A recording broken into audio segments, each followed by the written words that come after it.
Le pouvoir ne se donne pas, le pouvoir s'arrache. Et il faut que le peuple noir apprenne à arracher le pouvoir. Ça ne se donne pas. Moi, quand j'entends certains Africains ou certains m'écrivent me dire « Madame Beyala, quand est-ce que M. Hollande va venir nous libérer ?» Je leur dis jamais. Il ne viendra vous libérer. Soyons clairs là-dessus. Un peuple se libère par lui-même. Personne n'a jamais libéré personne. Ça n'existe pas dans l'histoire du monde.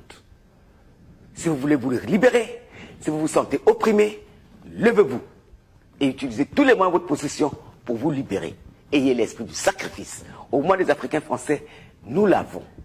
Quand nous décidons d'acheter une maison de la culture africaine française, nous ne sommes pas riches. Mais chacun va se dépouiller un peu de ce qu'il a pour que le collectif marche. Il est temps que les Africains apprennent une chose.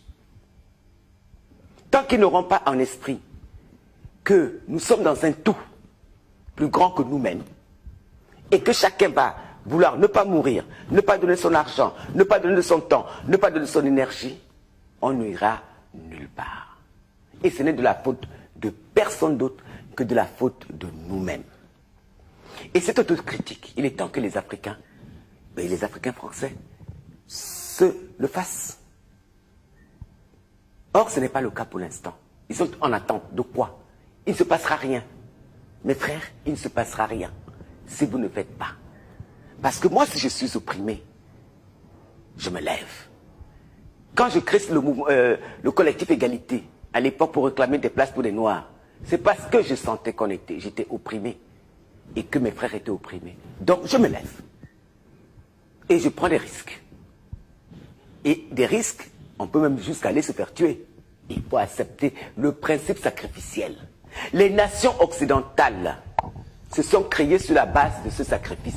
Même la France aujourd'hui, s'il n'y avait pas eu des hommes, des femmes, des enfants qui ont sacrifié leur vie en faisant leur révolution, la révolution française, on n'en serait pas là.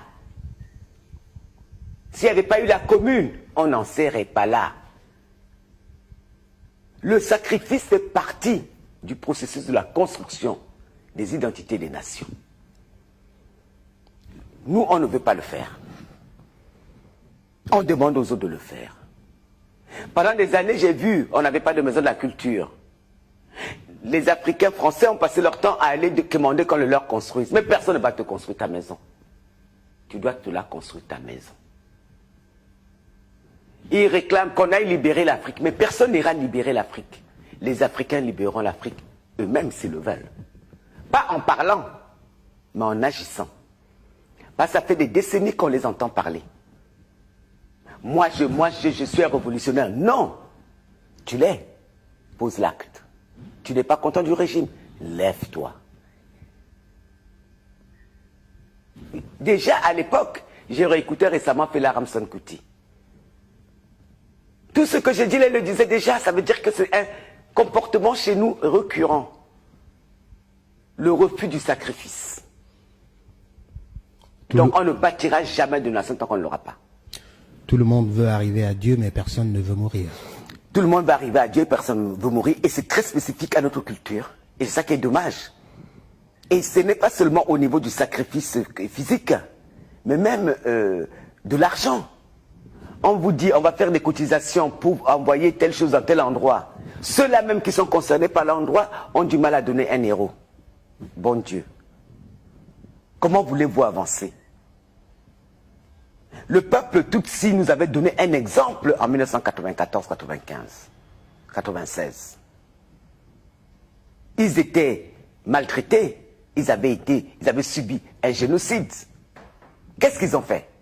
Tous les Tutsis du monde, je vous le signale, étaient obligés de donner, je crois, le tiers de leur salaire comme don à la révolution. Et ils l'ont tous fait, enfants comme adultes, vieux comme jeunes, hommes comme femmes. Et Kagame se battait au front. Là, j'entends des gens, oh, on est en train de nous tuer et nous, on n'est pas contents. Et ils marchent. Mais marcher. Mais marcher, c'est thérapeutique, certes. Mais ce n'est pas comme ça que l'histoire des peuples change. l'histoire du peuple change par le sens du sacrifice. Là, quand Hollande est passé l'autre jour à la télé, il appelait tous les Français au sacrifice économique pour redresser la France. Moi, je ne suis pas très heureuse de donner mon argent, mais je vais donner. Parce qu'à des moments précis de l'histoire, tout le monde doit faire le geste nécessaire. S'il faut donner un enfant, on donne l'enfant. S'il faut donner de l'argent, on donne l'argent. Quand vous dites ici, il faut donner un enfant, on donne l'enfant, c'est-à-dire? Pendant la Révolution, c'est ce qui s'est passé. Il y a des gamins qui sont allés pour qu'on ait la République d'aujourd'hui. Qui sont allés mourir pour ça. On meurt pour ces idées, il faut avoir le sens du sacrifice.